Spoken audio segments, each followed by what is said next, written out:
تنزه عن مجانسة المخلوقات وجل عن مراءة الكيفيات وقرب عن خواتر السنون بعد ملاحظة العيون علم بما كان قبل أن يكون مالك الملك تؤتي الملك من تشاء وتنزع الملك ممن تشاء وتعز من تشاء وتذل من تشاء بيده الخير وهو على كل شيء قدير والصلاة والسلام على سيدنا أشرف الأنبياء والمرسلين سيد الأبرار ونخوة الأخيار سيد الرسالة والنبوة ينبوع الحكمة والفتوى ونبي الأنبياء وصفي الأسفياء الذي من نوره اصطلعت الأنوار واستنتارت الشموس والأقمار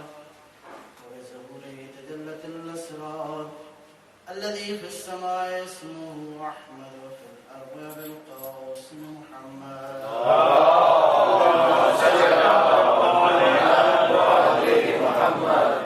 وعلى علي بن عمه كاشف غمه سيد الأولياء والأوصياء أسد الله الغالب غالب على كل غالب الذي حبه فرض على الحاضر والغائب مولانا بالسبتين أمير المؤمنين علي بن أبي طالب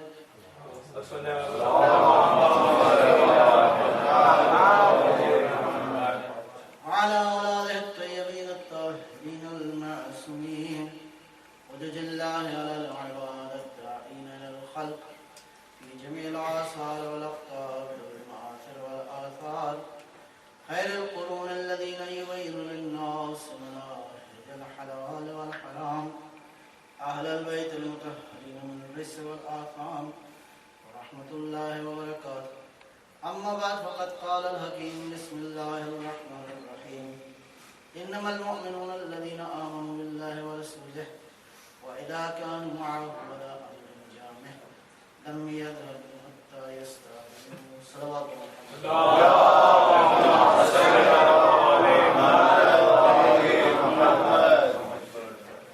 عنوان کلام جو ہے وہ سورہ مبارکہ نور کی آیت نمبر 62 کے ذیل میں بحث سے جاری تھی جو آج اپنے آخری مرحلے میں داخل ہو گئی. امر جامع کے عنوان سے دین جو ہے وہ ایک جامع پروگرام انسان کے لیے لے کر آیا ہے اور یہ جامعیت اس کی اس دنیا کے امور بھی اس میں شامل ہیں اور آخرت میں بھی انسان کی سربلندی انسان کی سرفرازی انسان کی خوشبختی کا میسج جو ہے وہ دین دیتا ہے. اور اسی ضمن میں جو لیکن شرط یہ ہے کہ یہ صاحبان ایمان ان کا ایمان باقی رہے گا. شرط صرف ایک ہی ہے اذا کانوا معه جب پیغمبر کے ساتھ ہوں یہ امام کے ساتھ ہوں بالفاظ دیگر دینی قیادت کے ساتھ ہوں اس امر جامع میں اور ہرگز اس قیادت سے جدا نہ ہو حتی یستأذنوا ہو جب تک کہ ان کو اذن نہ مل جائے. لہذا اذن ضروری ہے. کسی بھی حرکت کے تعین کے لیے اپنی تمام تر زندگیوں کا محور قرار دو اذن پیغمبر پہ. پیغمبر اذن دیں تو موو کرو, کہیں رک جاؤ تو رک جاؤ, کہیں چلو تو چلو, اس لیے کہ پیغمبر کا حکم در حقیقت پروردگار کا حکم ہے. صلوات محمد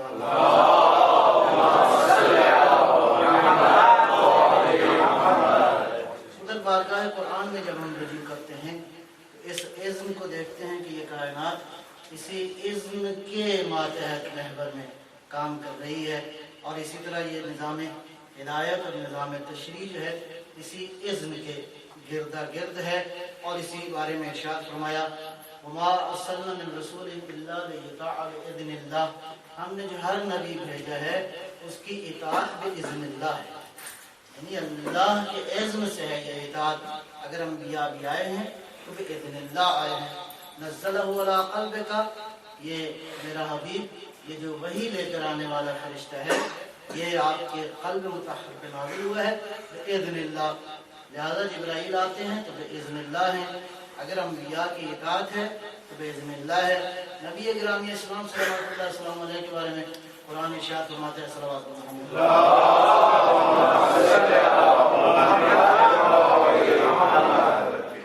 اے میرا حبیب آپ یا ایھا النبی انکا انا ارسلناک شاہدا ومبشرا ونذیرا، اور آگے چل کے آیت کرتی ہے داعیا الی اللہ باذنہ، آپ جو لوگوں کو دعوت دے رہے ہیں باذن دعوت دے رہے ہیں۔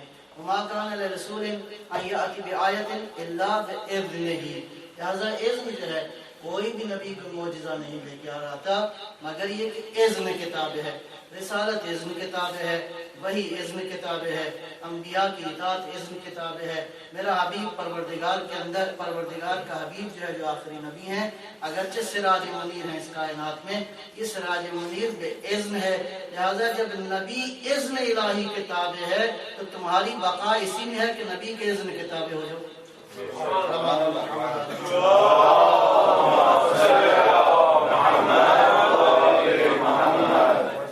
لہذا اذن پیغمبر، اذن رہبریت کے ماتحت ہونا ہی بقا ہے، لہذا ہرگز پیغمبر کے ساتھ مت چھوڑو۔ لم یذهبوا حتی یستأذنوہ، اذن کتاب ہے، پیغمبر کا اذن اذن الہی کتاب ہے، تنزل الملائکۃ والروح باذن ربہم، یہ عالم جو ہے اذن کے ماتحت چل رہا ہے۔ اگر شفاعت بھی ہے تو الا باذن ہی، کون ہے جو شفاعت کر سکتا ہے مگر یہ کہ اس کا اذن ہو۔ یہ جو کائنات کے اندر آپ نبی کی بارگاہ سے، نبی کے وجود اطہر سے معجزات دیکھ رہے ہیں کہ چاند دو ٹکڑے ہو رہا ہے پھر آپس میں جڑ بھی رہا ہے، یہ نبی کے اشاروں سے جو کائنات کے اندر جو تصرف دیکھ رہے ہیں، پیغمبر ادھر بولتے ہیں، پیغمبر ادھر ارادہ کرتے ہیں تو اس عالم کے اندر تبدیلی واقع ہو جاتی ہے۔ یہ سب کا سب باذن اللہ ہے، اللہ نے ان کو اذن دے رکھا ہے، اور انہی کے اذن کے ماتحت اگر تمہاری نجات چاہو گے دنیا میں بھی کامیاب رہو گے انشاءاللہ، اور آخرت میں بھی کامیاب رہو گے۔ صلوات محمد۔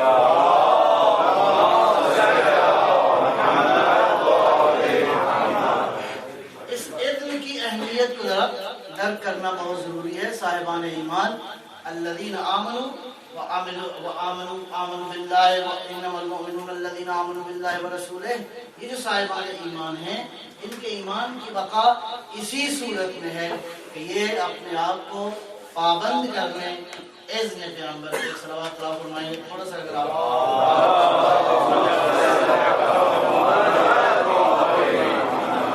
ایک بار پھر بھی زحمت فرمائیں گے۔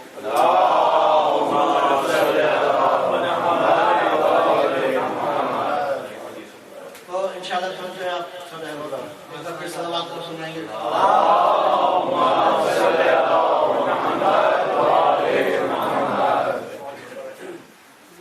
انسان کی زندگی کے مختلف مراحل بیان کیے ہیں دین نے۔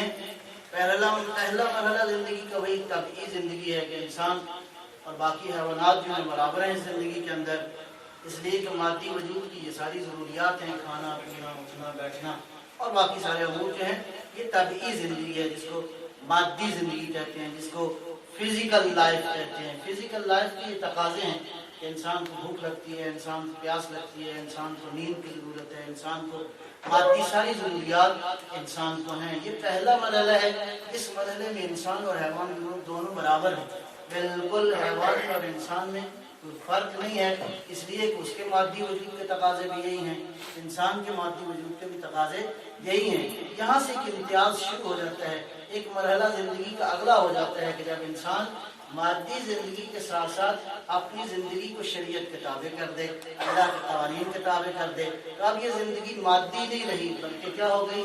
شرعی زندگی ہوگی، تشریعی زندگی اس کو کہیں گے کہ یہ واجب ہے، یہ حرام ہے، یہ کرنا ہے، یہ نہیں کرنا، ڈو اینڈ ناٹ ڈو والی جو زندگی ہے یہ بہت ضروری ہے۔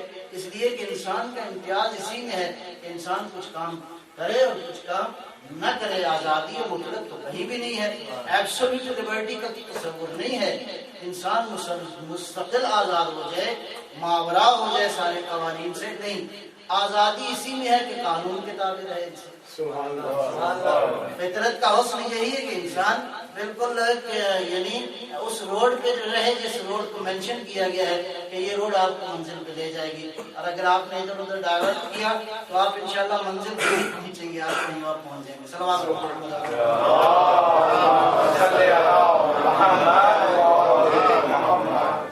پہلا مرحلہ عرض کیا فزیکل زندگی ہے، مادی زندگی ہے، اور اگلا مرحلہ شرعی زندگی ہے۔ شرعی زندگی سے بالاتر ایک زندگی ہے۔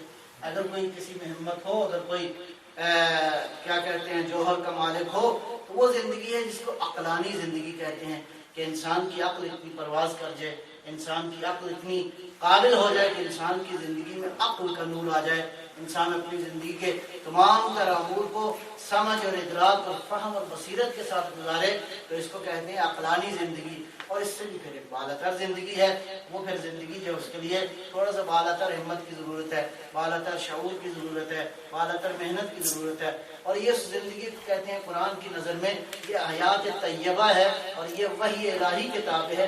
عقل نہیں، عقل سے بالاتر ایک طاقت ہے جس کو وحی الہی کہتے ہیں۔ لہذا جو زندگی وحی کتاب ہو جائے، قرآن کہتے ہیں یہ زندگی پاکیزہ زندگی ہے۔ صلوات محمد۔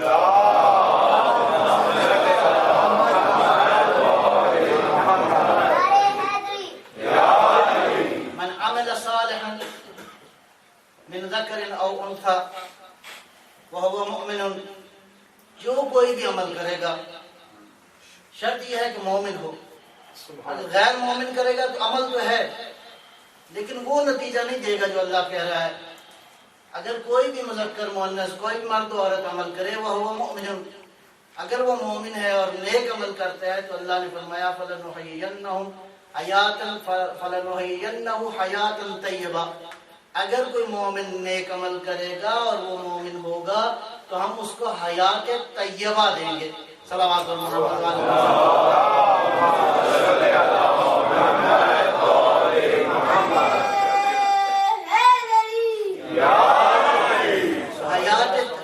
حیات طیبہ کب ملتی ہے؟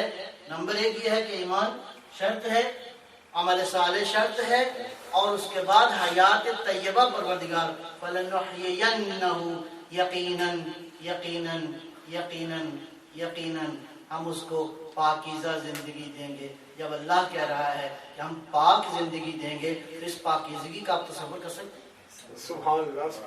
جب اللہ یہ فرمائے کہ ہم اس حیات کو پاکیزہ حیات بنا دیں گے، جب اللہ پاکیزہ حیات بنا دے تو یہ پھر وہ لوگ ہیں جو اللہ کی مشیت اور اللہ کی اطاعت کے دائرے میں اس طرح آ جاتے ہیں کہ ان کا دنیا میں آنا بھی پاک ہے، ان کا زندہ رہنا بھی پاک ہے، ان کا بچپن بھی پاک ہے، ان کی جوانی بھی پاک ہے، ان کا بڑھاپا بھی پاک ہے۔ کثیرہ میسر نشد کی سعادت بکعبہ ولادت بمسجد شہادت۔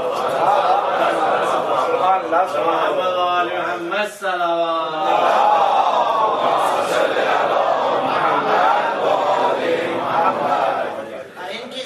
پاکیزگی میں اس طرح ڈھلی ہوئی ہے کہ ابتدا بھی توحید ہے، آخرت بھی توحید ہے، خدا ہی سے شروع کرتے ہیں، خدا ہی پہ ختم کرتے ہیں، یہ اس طرح بندگان خالص ہیں۔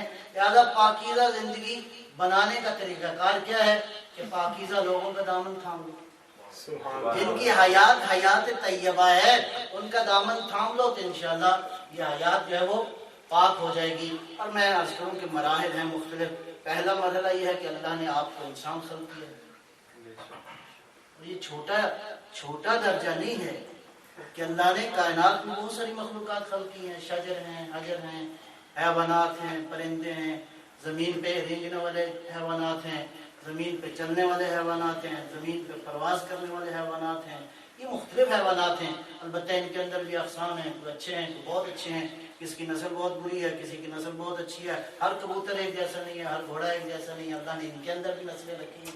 لیکن انسان کو اس سے بالاتر شرف دیا ہے، اللہ نے آپ کو حیوان نہیں بنایا بلکہ اللہ نے انسان خلق فرمایا ہے۔ لہذا وہ وجود جس کو اللہ نے اپنے ارادے سے انسان بنا دیا ہے، گویا اپنے ارادے سے اللہ نے باقی مخلوقات سے اس مخلوق کو زیادہ اس اہل سمجھا ہے، نور انسانیت اس کو عطا کر دیا۔ سبحان اللہ۔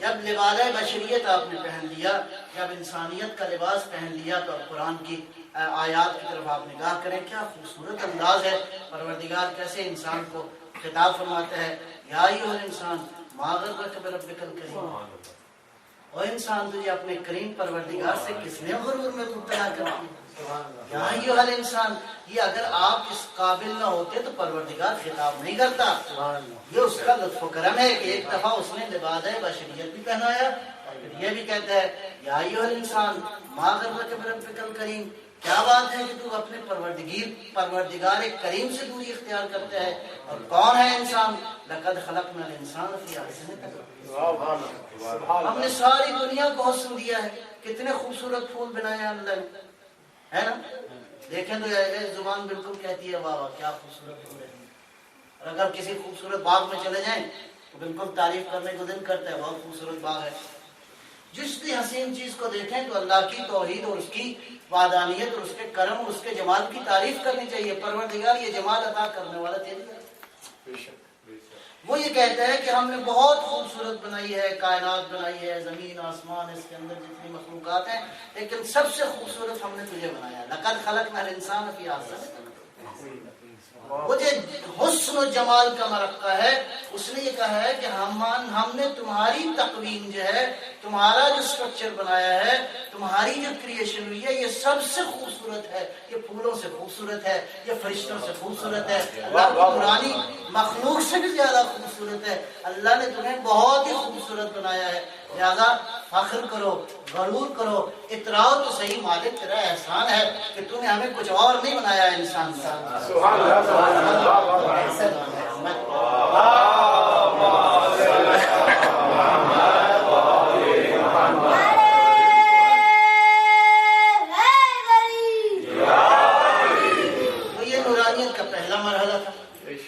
یہ نورانیت کا پہلا مرحلہ ہے کہ اللہ نے مخلوقات میں اگر کوئی مخلوق بنایا تو ہمیں انسان انتخاب کیا، مالک تیرا شکر ہے کہ تو نے ہمیں انسان انتخاب کیا ہے اور ہمیں انسان کہہ کر خطاب فرمایا ہے، اس سے پھر نورانیت کا مرحلہ پھر آگے بڑھتا جاتا ہے، جیسے جیسے مراحل بڑھتے جائیں، مقامات بڑھتے جائیں، امتحانات سوا ہو جاتے ہیں، آزمائشیں سوا ہو جاتی ہیں، یہ رتبے ایسے نہیں ملتے، یہ پھر کچھ پابندیاں ساتھ ساتھ کرنا پڑتی ہیں، عام انسان ہے تو بھارت میں انسان ہے، لیکن انسان ہونے کے زاویے سے ہم اس کا انکار نہیں کر سکتے کہ بحیثیت انسان ہے۔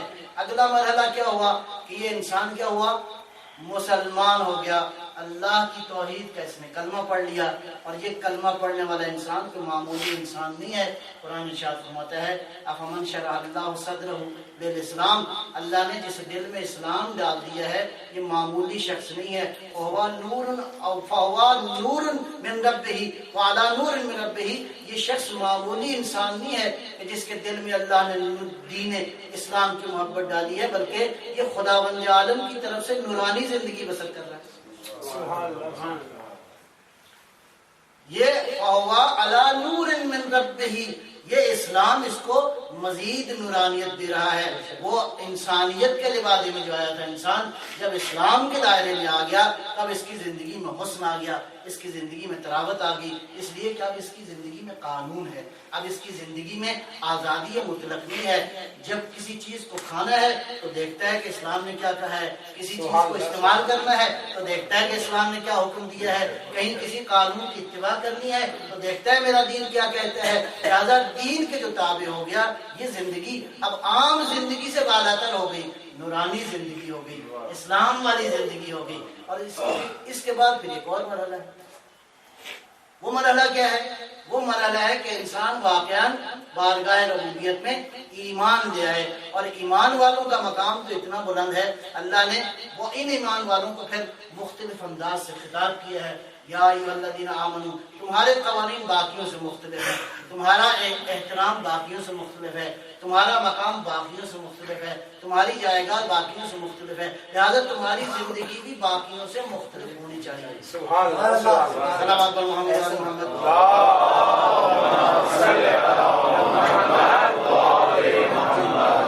اب آپ کو جو خطابات ہیں بعض میں عرض کرتا ہوں، ایک خطاب یہ ہے یا ایھا الذین آمنوا، اے ایمان والو اتقوا اللہ، تقوی الہی اختیار کرو، اس کا مطلب یہ ہے کہ تقوی ایمان کے بعد کا مرحلہ ہے، سبحان اللہ. تقوی ایمان کے بعد والی منزل ہے.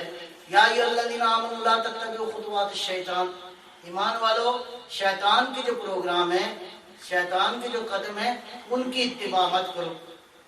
اس کا مطلب ہے شیطانی پروگراموں کو سمجھو. اگر شیطان کا کہیں کوئی پروگرام ہے، شیطان نے اگر کہیں کسی دعوت اور انویٹیشن کا بندوبست کیا ہے، تو ذرا دیکھ کے اس انویٹیشن پہ جانا ہے یا کسی اور انویٹیشن پہ جانا ہے. خطوات شیطان کی اتباع مت کرنا. ہو سکتا ہے شیطان نے کچھ اقدامات کیے ہوں، شیطان نے کچھ سٹیپس بنائے ہوں، شیطان نے کچھ پلاننگ کی ہو، اور اس کے بعد آپ کو انویٹیشن آپ کے گھر میں ڈال دے. آپ کے بڑا خوبصورت کارڈ آیا ہے اور تحریر بھی بڑی اچھی ہے، زیادہ جانے میں کوئی نہیں. صلوات علی محمد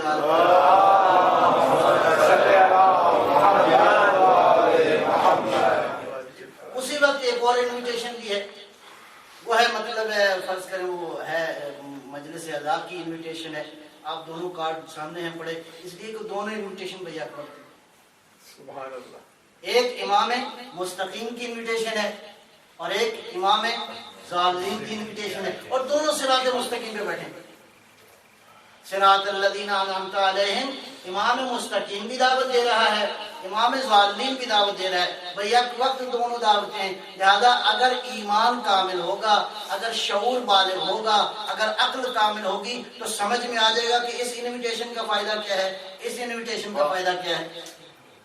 بس یہ غور کرنا ہے کہ اگر ایک انویٹیشن ہے جس کا فائدہ آخرت میں بھی ہے، تو سمجھ میں آ جائے گا کہ یہ انویٹیشن ٹھیک ہے. جس کا فائدہ فقط دنیا کے اندر ہے، اس کا مطلب ہے یہ جو دعوت ہے یہ بہرحال تھوڑا سا اس پہ غور کرنا چاہیے. صلوات بر محمد.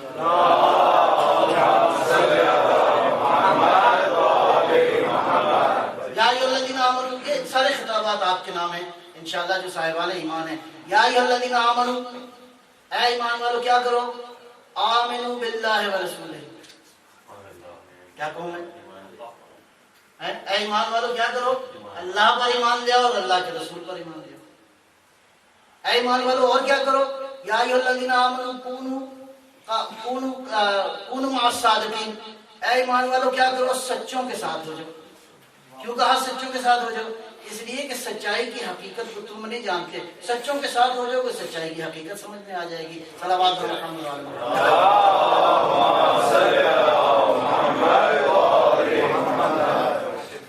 تو پہلا مرحلہ کیا تھا؟ انسان ہونا، بڑا شرف کی بات ہے. اگلا مرحلہ تھا مسلمان ہونا، اس سے زیادہ شرف ہے. اگلا مرحلہ تھا صاحب ایمان ہونا، اس سے زیادہ شرف ہے. اس کے بعد ہے متقی ہونا، یہ اور بھی شرف ہے. اور جب انسان متقی ہو جاتا ہے، یا ایھا الذین آمنوا ان تتقوا اللہ، اگر تقوی اختیار کرو گے تو اللہ تمہیں ایک گفٹ دے گا، اللہ ایک قوت دے گا. تم انشاءاللہ توجہ ہے. بسم اللہ. صلوات محمد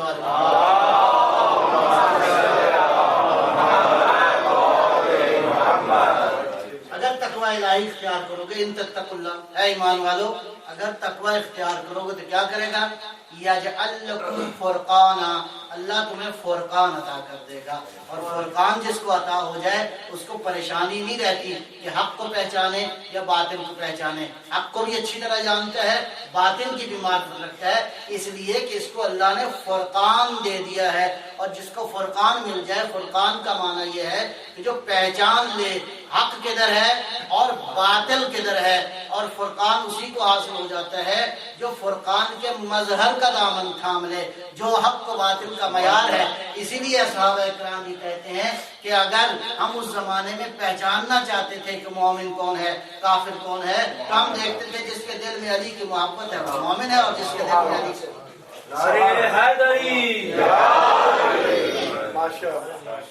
تو فرقان عطا کر دیتا ہے پروردگار. ان تتقوا اللہ یجعل لکم فرقانا. اور فرقان سے پھر ایک منزل اور آ گئی. تو جو فرما رہے ہیں قرآن ہے، قرآن اب صاحبان ایمان کو خطاب کرتے ہوئے ایک منزل اور آگے ارشاد فرما رہا ہے. یا ایھا الذین آمنوا اتقوا اللہ، اے ایمان والو تقوی اختیار کرو. اور اس کے بعد ایک بات اور ہے، وہ کیا؟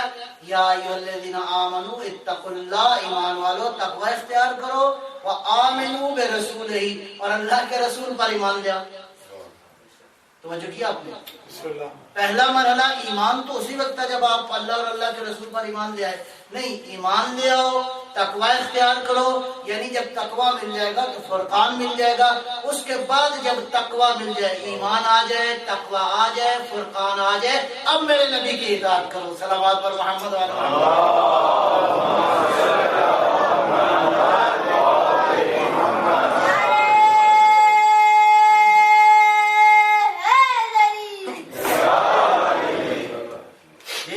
لہذا پیغمبر کی اطاعت، دینی قیادت کی اطاعت بغیر فرقان کے مت کرو، بغیر معرفت کے مت کرو۔ ان کی اطاعت کے لیے شعور چاہیے، ان کی اطاعت کے لیے عقل چاہیے، ان کی اطاعت کے لیے ادراک اور بصیرت کا کامل ہونا ضروری ہے۔ لہذا انما المؤمنون الذین آمنوا باللہ ورسولہ، وہ لوگ جو کہ صاحبان ایمان ہیں، وَإِذَا كَانُوا مَعَهُ عَلَىٰ أَمْرٍ جَامِعٍ لم يذهبوا حتى يستأذنوه، پیغمبر کے ساتھ رہتے ہیں اس لیے کہ پیغمبر کے ساتھ رہنا کوئی معمولی بات نہیں ہے۔ پیغمبر کے ساتھ رہنے کا مطلب یہ ہے کہ یہ دنیا بھی سعادت مند ہے، یہ آخرت بھی سعادت مند ہے۔ انسان اس دنیا کے اندر بھی حیات طیبہ کا مالک ہے اور آخرت میں بھی حیات طیبہ کا مالک ہے۔ صلوات اللہ فرمائیں گے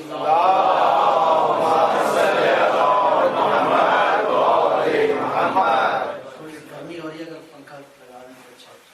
محمد علیہ السلام۔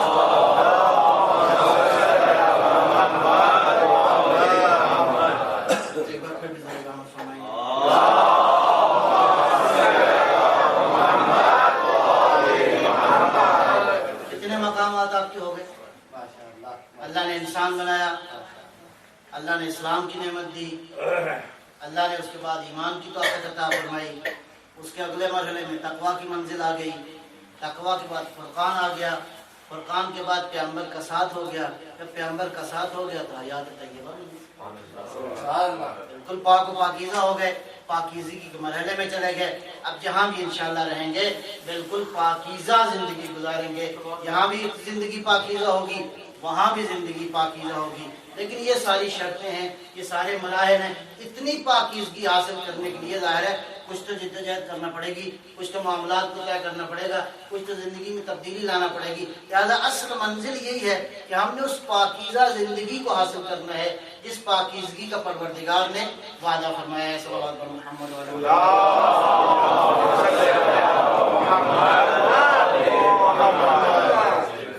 بار پھر نظامت فرمائیں گے انشاءاللہ۔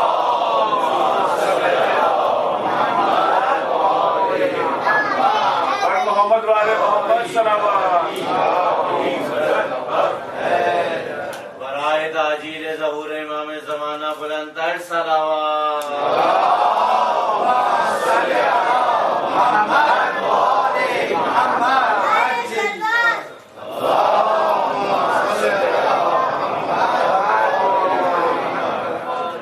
لہذا اس مسئلے کو سمجھنا بہت ضروری ہے کہ نبوت کے پروگرام اور ایجنڈے پہ عمل جو ہے اس کو کرنا انسان کے لیے دنیا میں بھی اور آخرت میں بھی مفید ہے، ورنہ انسان کی زندگی میں اور عام حیوان کی زندگی میں فرق نہیں ہے۔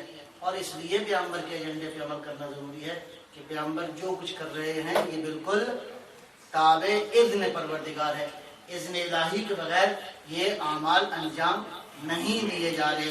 یہی وجہ ہے کہ حضرت امام خمینی یہ جگہ ارشاد فرماتے ہیں کہ یہ جو انبیاء آپ انسانوں کو جو تعلیمات دیتے ہیں، نبی کا مقام بہت بلند ہے، نبی کا مقام معمولی نہیں ہے۔ انبیاء زمین پہ بیٹھ کے عرش الہی سے اللہ سے احکام لیتے ہیں اور اپنی امتوں کو دیتے ہیں۔ اس لیے پیغمبر کے بارے میں کیا قرآن نے ارشاد فرمایا؟ اللہ ارشاد فرماتا ہے تلک آیات اللہ، یہ جو اللہ کی آیتیں ہیں، میرا حبیب نتلوہا علیک، یہ ہم تجھ پہ تلاوت کرتے ہیں۔ اللہ تلاوت کرتا ہے کس پہ؟ پیغمبر پہ۔ تلک آیات اللہ، اللہ کی ساری کائنات، یہ آیات کی تلاوت جو ہے یہ بھی ایک مرحلہ ہے کہ اس آیات کی تلاوت سے کیا مراد ہے۔ اور ادھر پیغمبر کے بارے میں ارشاد فرمایا یتلو علیہم آیاتہ، اللہ کی تلاوت کرنے والا نبی ہے۔ اور یہ بات تو بالکل باہر اصل ہادی وہی ہے، لیکن اس ہادی کی ہدایت کا ذریعہ جو ہے وہ نبی اکرم ہے۔ ادھر تلاوت وہ کرتا ہے، ادھر فرماتا ہے کہ میرا نبی تلاوت کرتا ہے، یعنی اس تالی کتاب کا مظہر اس کائنات میں محمد مصطفیٰ سبحان اللہ۔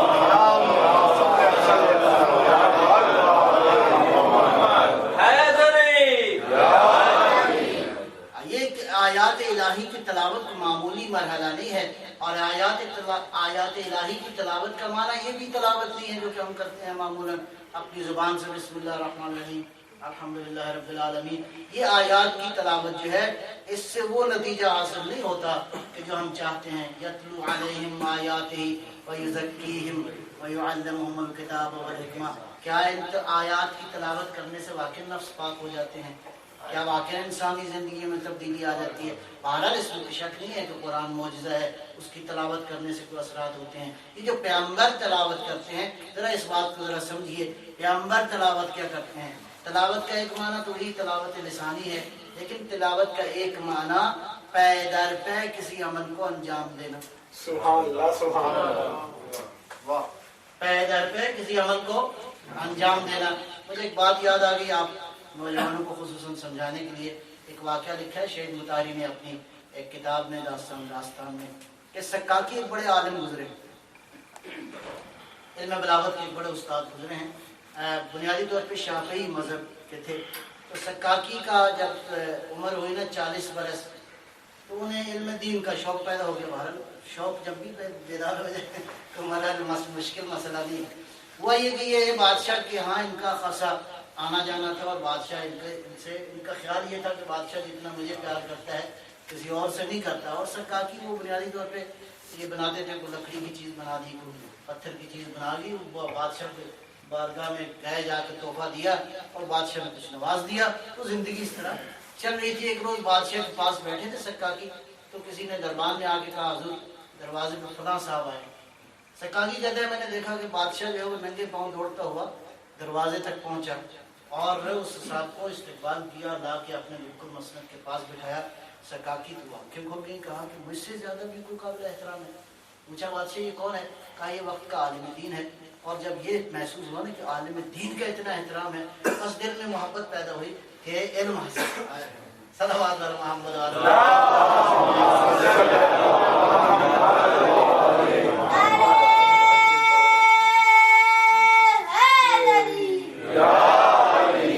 یہیں پہ فرقان جو ہے نا وہ آپ کی ہدایت کرتا ہے کہ یہ جو نیت پیدا ہوئی ہے، اگر خالی عالم دین بننا مقصد ہے تو پھر تو آپ نے کچھ حاصل نہیں کیا۔ سبحان اللہ، کہ یہ ہے میں جب عالم دین بنوں گا لوگ میرا احترام کریں گے، پتہ نہیں کیا کیا اچھے اچھے کھانے کھلائیں گے، اور پتہ نہیں کیا۔ صلوات پر محمد وعلی محمد۔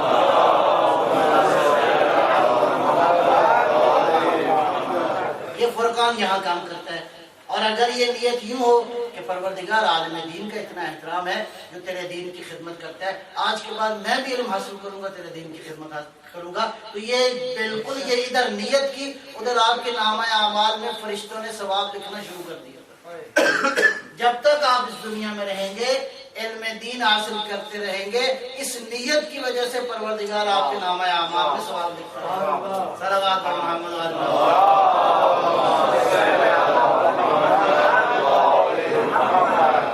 آپ میں سے کسی ایک نے قرآن کی اس دعوت پہ لبیک کہتے ہوئے کہ تم میں سے گروہ ہونا چاہیے جا کے جائے علم دین حاصل کرے، خالی علم دین میں دین کا گہرا علم حاصل کرے، یہ تفقہ دین۔ ابھی سے اگر آپ نے نیت کر لی کسی اچھے باصلاحیت نوجوان بچے کو انشاءاللہ بڑا ہوگا تو اس کو بھیجیں گے حوزہ علمیہ قوم کی طرف، تو اب آپ نے نیت شروع کی، ادھر آپ کا ثواب شروع ہو گیا۔ صلوات علی محمد وعلی محمد۔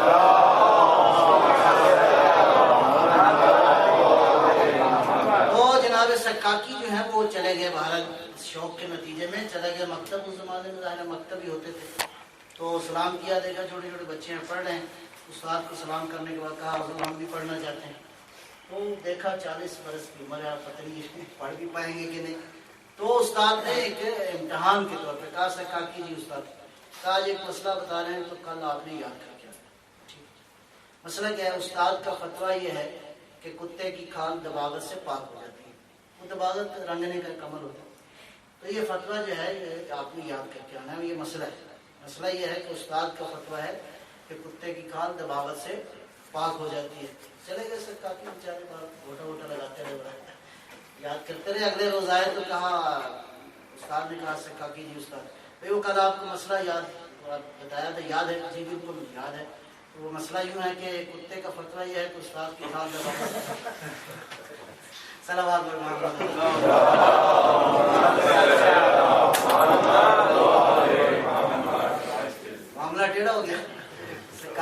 سمجھ نہیں آئی تو مایوس ہو گئے، کہا کہ لگتا ہے کہ بات ہے بنے گی نہیں، یہاں سے مایوس ہو پریشان ہو کے چلے گئے۔ تو لکھا ہے تاریخ میں کہ جناب سرکار جو ہے وہ ایک جگہ پہ گئے تو پہاڑ سے دیکھا چشمہ جو ہے وہ قدرت کا رنگ، فطرت کا حسن جب دیکھا کہ ایک چشمہ بہ رہا ہے اور چشمے کے ساتھ ہی ساتھ جہاں پہ چشمہ بہ رہا ہے وہاں ایک قطرہ پانی کا گر رہا ہے۔ اس پہ قطرے پہ توجہ ہے ذرا، یہ قطرہ گر رہا تھا پانی کا، اور جہاں گر رہا تھا نیچے ایک بہت بڑا پتھر تھا، اینڈ جس پوائنٹ پہ قطرہ گر رہا تھا اس جگہ پہ پتھر میں سوراخ تھا۔ اب سقاقی نے فطرت کے اس منظر پہ غور کیا، اب میں اس منظر پہ تبصرہ کر رہا ہوں جو سقاقی غور کر رہا تھا۔ قطرہ پتھر، قطرہ پتھر، قطرہ اور پتھر، ہو سکتا ہے قطرہ اور پتھر میں سوراخ کر دے۔ سمجھ میں آیا کہ قطرہ اگر مسلسل گرتا رہے تو اتنا طاقتور ہے پتھر میں بھی سوراخ کر دے۔ محمد والے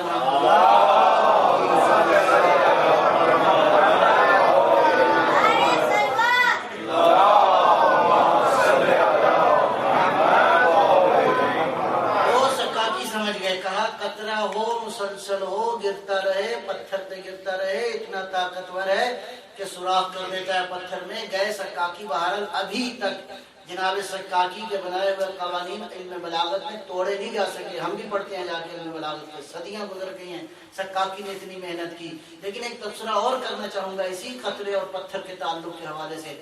اگر یہ قطرہ نہ ہو، اس قطرے کو آپ جمع کریں، کرتے کرتے آپ اس کو فرض کریں ایک نہر کی شکل بنا دیں، اور بنانے کے بعد پتھر پہ پھینکیں تو کیا نتیجہ ہوگا؟ پتھر پتھر ہی رہے گا اور پانی بھی آپ کا ضائع ہو جائے گا۔ سمجھ گیا آپ نے؟ لہٰذا بعض اوقات یہ ہوتا ہے کہ ہم چاہتے ہیں ایک ہی نشست میں سارا دین پڑھا دیا جائے۔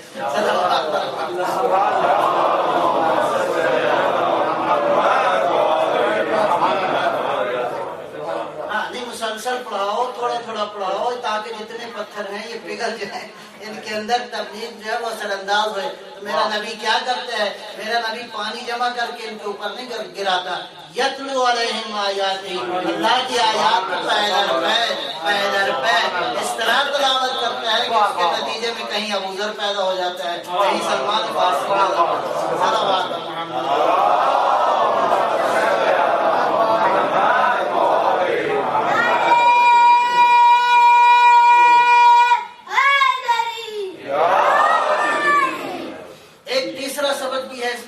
قطرے اور پتھر میں ایسا نہ ہو کہ آج قطرہ آئے اور پھر 4 دن کی چھٹی پہ چلا جائے، اس کے بعد یہ قطرہ آئے پھر بھی یہ اثر نہیں ہوگا۔ لہٰذا زندگی میں مسلسل قطرہ گرتا رہے، مسلسل یہ پروگرام ہوتے رہے، مسلسل حسین کی مجلسیں ہوتی رہے، مسلسل ان نورانی مجلسوں کا انعقاد ہوتا رہے۔ اس مجلس حسین کی نورانیت اتنی ہے کہ اس نور کے ساتھ آنے کے بعد انسان بہرحال زندگی میں کہیں نہ کہیں یہ نور کامیاب ہوتا ہے۔ اگر کشتی میں آ گئے ایک بار تو کہیں نتیجے پہ پہنچ جاؤ گے۔ کشتی میں آنے والا فرق نہیں ہے، انسان ہو، جانور ہو، پرندہ ہو۔ نوح علیہ السلام نے ہر مخلوق کو رکھا اور اسی لیے ارشاد فرما دیا میرے اہل بیت کی مثال کشتی نوح کی طرح ہے، بس آ جاؤ کشتی میں، آ جانے کے بعد انشاءاللہ وابستہ رہو گے کشتی سے، زندگی بھی پار ہو جائے گی۔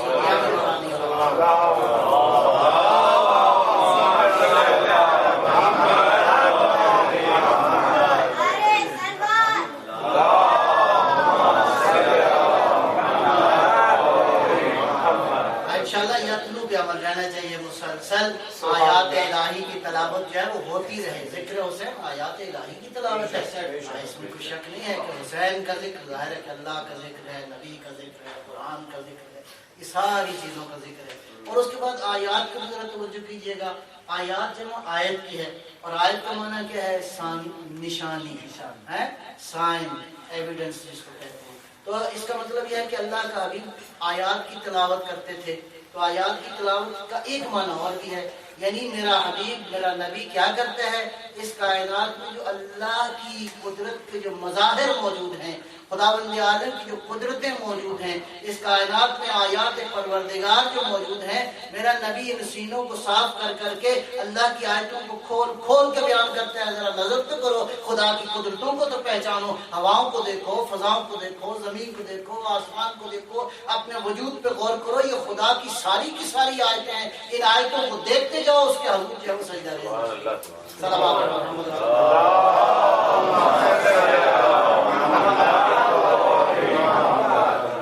ایک مرحلہ اور آگے ہے کہ میرا حبیب جو ہے وہ دیکھیں، یہ خالی جو آیات جو پیش کرتے ہیں، یہ آیات خالی ایسا نہیں ہے کہ انہوں نے اللہ سے سنی ہے اور آپ کو سنا رہے ہیں. ادھر پیغمبر نے فرض کریں جبرائیل سے سنی ہے.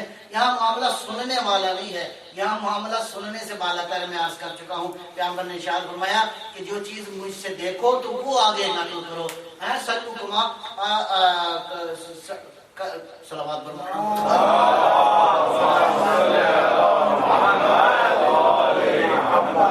جس طرح میں نماز پڑھتا ہوں مجھے دیکھتے ہو، اس طرح جو ہے وہ نماز.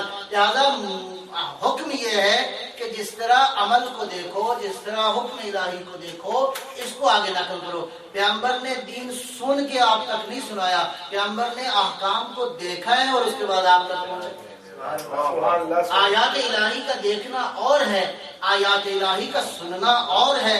یہی تو فرق ہے آیات الہی کے دیکھنے اور آیات الہی کے سننے سنانے کے اندر. ابراہیم علیہ السلام کی دعائیں موجود ہیں. کیا دعا کی؟ پروردگار ارنی کیف تحیی الموت، پروردگار دکھا دے کہ تو مردوں کو کیسے زندہ کرتے ہیں. یا دعا مانگی جب بیت اللہ کی تعمیر کی، ارنا مناسکنا، پروردگار مناسک ہمیں دکھا دے. یہ نہیں کہ ہمیں سمجھا دے، ہمیں پڑھا دے، یعنی کیسے عبادت کرتے ہیں عبادت ہمیں دکھا دے. پروردگار نے مناسک دکھا دیے. یا ابراہیم علیہ السلام نے جب بیٹے سے کہا انی اراک فی المنام، میں نے منام میں سنا نہیں ہے، میں نے منام میں دیکھا ہے. حکم کو دیکھنا اور ہے، حکم کا سننا اور ہے. انبیاء جو حکم حاصل کرتے ہیں وہ انبیاء خالی حاصل نہیں کرتے، اللہ کی بارگاہ میں مشاہدہ کرواتے ہیں. اور اللہ نے اپنے حبیب کو کیا کیا مشاہدہ کروایا؟ بسم اللہ الرحمن الرحیم. سبحان الذی اسری بعبدہ لیلا من المسجد الحرام الی المسجد الاقصی الذی بارکنا حولہ لنریہ، تاکہ ہم دکھا دیں. اللہ نے ساری کائنات میں احکام دکھا دیے، اپنی آیات دکھا دی. اب جب نبی نے دیکھ لی تو پروردگار نے مہر تائید ثبت فرما دی کہ میرا نبی جو دیکھتا ہے ما کذب الفؤاد ما رأى، اس کے دل نے جو دیکھا ہے وہ ہرگز کذب نہیں کرتا. لہذا نبی جو دیکھ رہا ہے وہ تم کو بیان کر رہا ہے.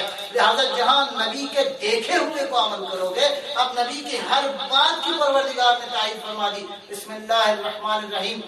والنجم اذا هوى ما ضل صاحبكم وما غوى وما ينطق عن الهوى ان هو الا وحي يوحى ما ضل صاحبكم وما غوى، نہ تھا گمراہ نہ تھا جاہل. سبحان اللہ، سبحان اللہ. ماضی کا صیغہ ہے نا. ما ضل صاحبكم وما غوى، یہ جو تمہارا صاحب ہے، تمہارا خیال ہے تمہارا صاحب ہے، ہمارا نبی ہے، ہمارا محبوب ہے، ہمارا نمائندہ ہے، یہ جو تمہارا صاحب ہے نہ تھا گمراہ نہ تھا جاہل. اس کا مطلب ہے جب سے تھا نہ جاہل تھا نہ گمراہ تھا. صلوات محمد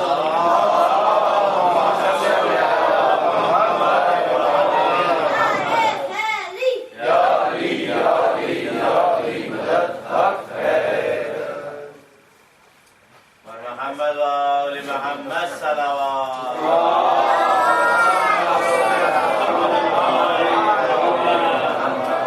آخری نشست میں زیادہ وقت آپ کا نہ لے لوں، ایک بار پھر صلوات اللہ فرمائیے گا انشاءاللہ.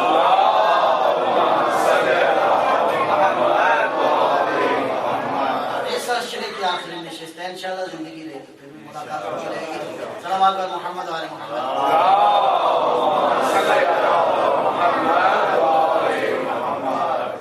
گمراہ کون تائید کر رہا ہے؟ وہی تائید کر رہا ہے جو اس کا بنانے والا ہے. نہ تھا گمراہ نہ تھا جاہل، اس کا مطلب ہے جب سے تھا ہدایت تھا، جب سے تھا علم تھا. سبحان اللہ. جب سے ہے علم ہے، جب سے ہے یہ ہدایت ہے. ما ضل صاحبكم وما غوى، وما ينطق، یہ تو ہوگی ماضی کی تائید، اور حال اور مستقبل کی بھی بتا رہے ہیں. ینطق فعل مضارع ہے، نہ نطق کرتا ہے نہ نطق کرتا رہے گا، قیامت تک محمد کا کلام سچائی کا محور ہے. وما ينطق عن الهوى ان هو الا وحی یوحی. محمد کی بات کو جاننا ہے تو وحی الہی ہے. محمد اور مصطفیٰ کا کلام تابع وحی الہی ہے. محمد کا کلام اللہ کی وحی ہے. اس کا نطق نہیں ہے بلکہ پروردگار کا نطق ہے. اس میں تو قصیدے اللہ نے عجیب بیان کیے ہیں. میرا نبی یہ عمل تو نہیں کر رہا، لیکن اللہ رما، یہ تو نہیں پھینک رہا بلکہ یہ مشیت کے سانچے میں اس طرح ڈھلا ہوا ہے. اب ذرا غور کیجیے گا، میرا نبی مشیت کے سانچے میں اس طرح ڈھلا ہوا ہے. اس کا ماضی بھی ہدایت پر مشتمل ہے، اس کا ماضی ہدایت و علم پر مشتمل ہے، اس کا مستقبل وحی الہی کے سانچے میں ڈھلا ہوا ہے. گویا بولتا ہے تو وحی الہی بولتا ہے، دیتا ہے تو وحی الہی دیتا ہے، کہتا ہے تو وحی الہی کہتا ہے، کچھ بیان کرتا ہے تو وحی الہی بیان کرتا ہے. اس لیے کہ اس کی اپنی شناخت نہیں ہے، یہ تو پروردگار کی شناخت کا مظہر ہے. اس کا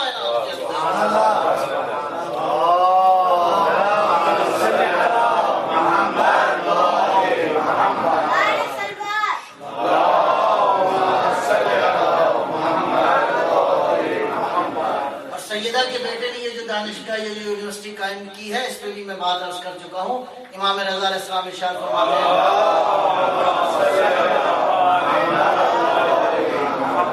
دیکھیں ٹریک بڑا واضح بیان کر دیا گیا ہے، اور راستہ بیان کر دیا گیا ہے، طریقہ کار بیان کر دیا گیا ہے کہ آپ کو کیسے رہنا ہے، کس انداز سے رہنا ہے. ارشاد فرمایا، لو علم الناس محاسن کلامنا لاتبعونا، اگر لوگوں کو ہمارے کلام کے محاسن معلوم ہو جائے یقیناً ہماری اتباع کریں گے، یقیناً ہمیں فالو کریں گے. اور یہ جو دانشگاہ جو بنائی گئی ہے، اس کے پرنسپل حضرت نبی گرامی اسلام صلوات اللہ وسلم علیہ ہیں،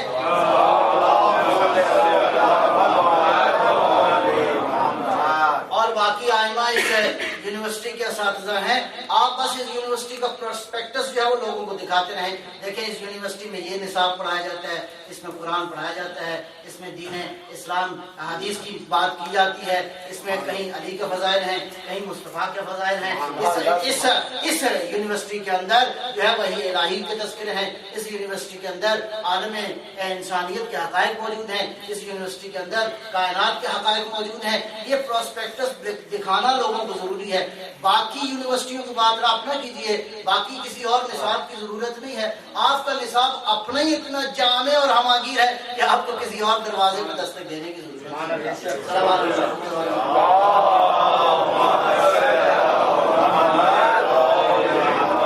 یہ تسلسل اس لیے ہے کہ پیغمبر کے بعد علم کے وارث وہی ہیں. جس طرح پیغمبر نے علم کو دیکھا ہے، علم کو پیغمبر نے مشاہدہ فرمایا ہے، اللہ کی آیات کا مشاہدہ کیا ہے. اور اسی لیے اگر خوب جملہ میں شاید پہلے بھی عرض کر چکا ہوں، تکرار بھی مفید ہے انشاءاللہ. حضرت آیت اللہ جوادی عاملی فرماتے ہیں، اگر علی کو دیکھنا ہے تو سورہ دہر میں مت دیکھو. یہ عجیب بات ہے عظمت سورہ دہر کی، اس میں کوئی شک نہیں ہے. کہا اگر علی کی عظمت کو دیکھنا ہے تو سورہ دہر میں مت دیکھو. اس کی وجہ انہوں نے ساتھ بیان کی. یہ عظمت والا سورہ ہے، لیکن اس سورہ میں ہم دیکھتے ہیں کہ اس سورہ کی عظمت میں علی شامل ہیں، زہرا شامل ہیں، حسن شامل ہیں، حسین شامل ہیں، اور ایک اور بھی شامل ہے.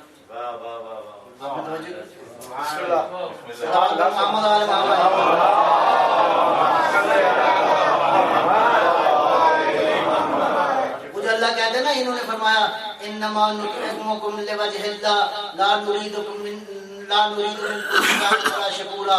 ہم یہ خالص اللہ کے لیے دے رہے ہیں، ہم یہ راہ خدا میں دے رہے ہیں، اور ہمیں تم سے کوئی جزا نہیں چاہیے، تمہارا شکریہ نہیں چاہیے. پروردگار نے کہا کہ تم نہیں چاہتے تو میں جزا دیے دیتا ہوں. میں کان سعیکم مشکورا، تمہارے اس کا شکریہ ادا کیے دیتا ہوں. یہ جو خالص وجہ اللہ تھا، یہ 3 دن جو روزے رکھے، ان 3 دن کے روزوں کی عظمت اتنی تھی کہ عظمت میں سورہ دہر نازل ہو گیا اور تائید ہو گئی کہ یہ بالکل اللہ کے خالص بندے ہیں.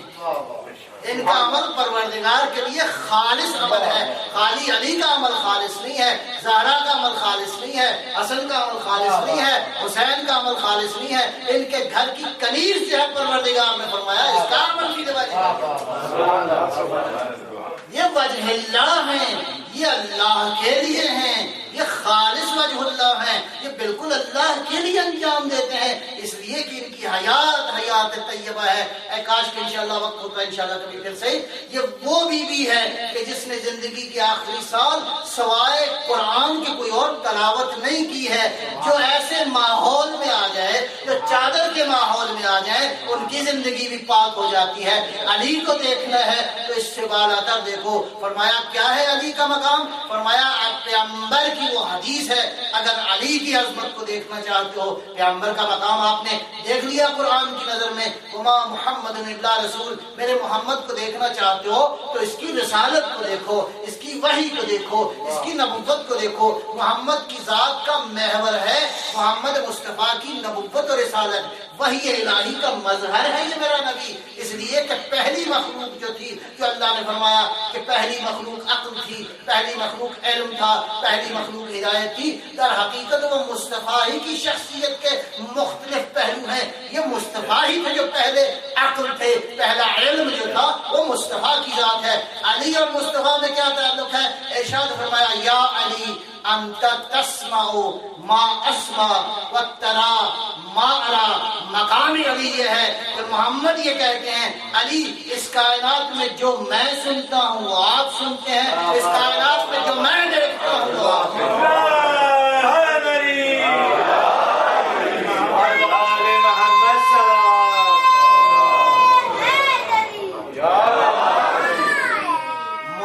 مشاہدے کا ہے. پیغمبر اس کائنات میں مشاہدہ کرتے ہیں آیات الہی کا. بس آخری بات کہہ کے اپنی بات کو سمیٹ رہا ہوں کہ شب معراج کے واقعات لکھے ہیں.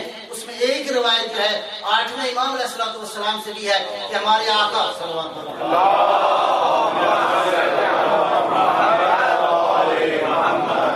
معاملہ مشاہدہ عالم ہے، مشاہدہ آیات پروردگار ہے، مشاہدہ احکام الہی ہے. جہاں جہاں محمد کا مشاہدہ ہے وہاں وہاں علی کا مشاہدہ ہے. اسی لیے تو ارشاد فرمایا کہ میں تو جبرائیل سے 2 بار ملتا تھا. ایک دفعہ آتے ہوئے میں ملاقات کرتا تھا اور ایک بار جاتے ہوئے ملاقات کرتا تھا. یہ وہی لوگ ہیں جو مشاہدہ کرنے والے ہیں. روایت لکھی ہے کہ امام حسن مجتبیٰ صلوات اللہ علیہ وسلم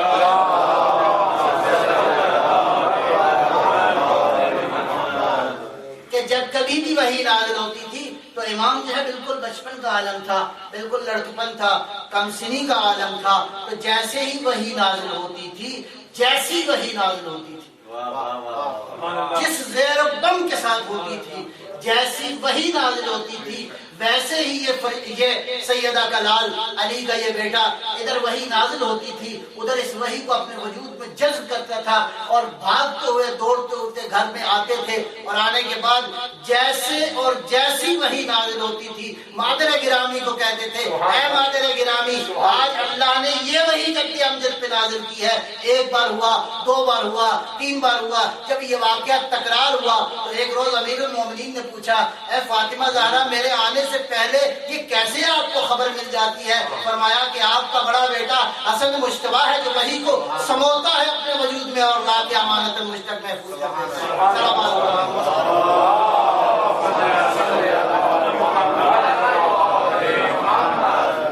تو ایک روز کہا کہ آج میں دیکھتا ہوں کہ بیٹا جو ہے وہ کیسے آتا ہے. ایک روز جب امام علیہ السلام جو ہے وہ کہیں گھر کے کسی گوشے اور کنار میں بیٹھ گئے، اب وحی نازل ہوئی. امام حسن مجتبیٰ جب گھر میں داخل ہوئے مادر گرامی سے بولنا چاہتے ہیں، زبان میں لکنت ہے، بول نہیں سکتی، پریشان ہے، زبان لڑکھڑاتی ہے، بالکل محسوس ہو جاتا ہے یہ وہی جملے ہیں میں عرض کر چکا ہوں. یہ اس لیے یہ جملے ہیں کہ اس لیے کہ یہی لوگ ہیں جو نبوت کی خوشبو کو سمجھتے ہیں. یہی انہی کے جملے ہیں انی اشم عندک رائحۃ طیبہ صلوات محمد و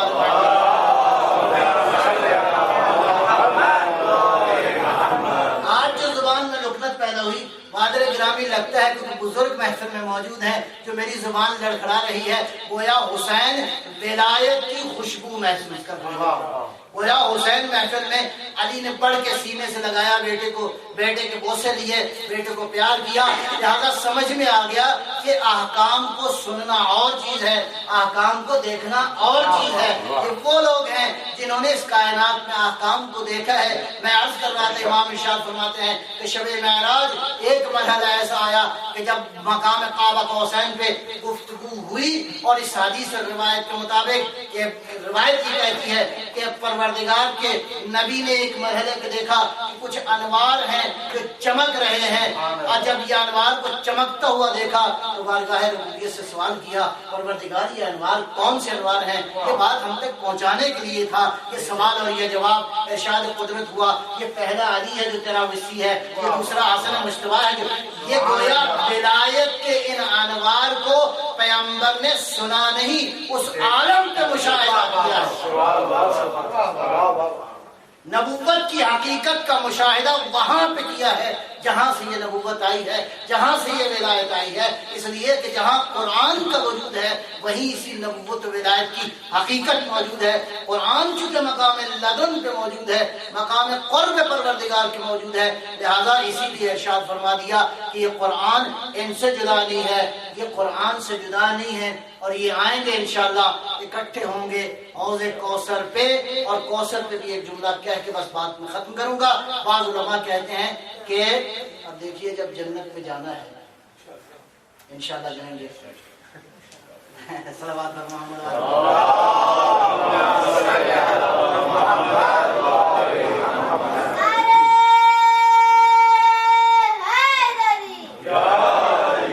تو جو آدمی کوثر تک پہنچا ہے جنت میں جانے کے لیے بالآخر محنت سے پہنچا نا، ایسے تو نہیں پہنچا، وہ محنت کی پھر جا کے اس قابل ہوا کہ اب جنت میں جانا ہے، لیکن ابھی قابل نہیں ہوا جنت میں جانے کا، ابھی جامع کوثر پیے گا تو جائے گا۔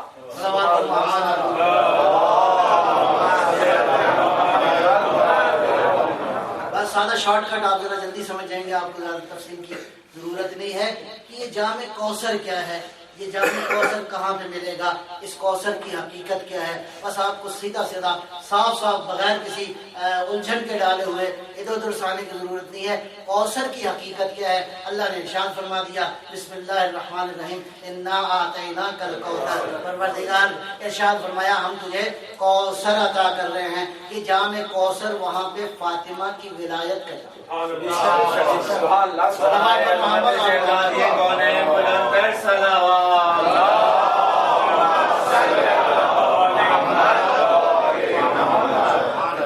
آپ کو میں نے زیادہ ادھر ادھر نہیں لے کے گیا، ڈائریکٹ پتہ بتا دیا ہے، انا اعطیناک الکوثر فصل لربک وانحر۔ اللہ کی تسبیح جو ہے، جو جام کوثر پی لے وہ تسبیح ہی کرتا ہے۔ وہ کوثر کیا، جام پینے کے بعد اس کے وجود میں پروردگار کی عبودیت کا رنگ آ جاتا ہے، اور یہ جام کوثر اس لیے کہ یہ وہاں پہ اکٹھے ہوں گے، ظاہر ہے کہ پیغمبر نے فرمایا ہے کہ وہاں پہ علی بھی ہوں گے، زہرا بھی ہوں گی، یہ سارے اکٹھے ہوں گے، لیکن مباہلہ کی ترتیب یہ بیان کرتی ہے، مباہلہ کی یہ ترتیب بیان کرتی ہے، علی بھی ہوں گے، حسن بھی ہوں گے، حسین بھی ہوں گے، پیغمبر بھی ہوں گے، سارے ہوں گے، لیکن مباہلہ کی ترتیب یہ بیان کرتی ہے نبوت اور محمد کے مابین زہرا کی ذات ہوگی۔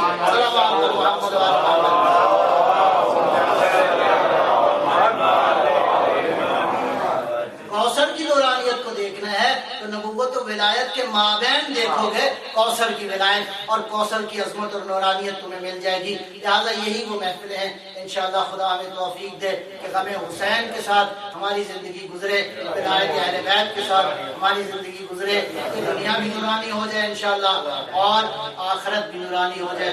آخر میں چند جملے جو ہے وہ مسائل عرض کروں گا آپ کی خدمت میں۔ وہ ہستیاں جو واقع پروردگار نے جن کو انسانوں کی ہدایت کے لیے بھیجا، اور وہ ایسے عالم میں کہ جب دین کا چراغ خاموش ہو رہا تھا اور دین غالباً آواز دے رہا تھا کہ میری حیات طیبہ بس مٹنے والی ہے۔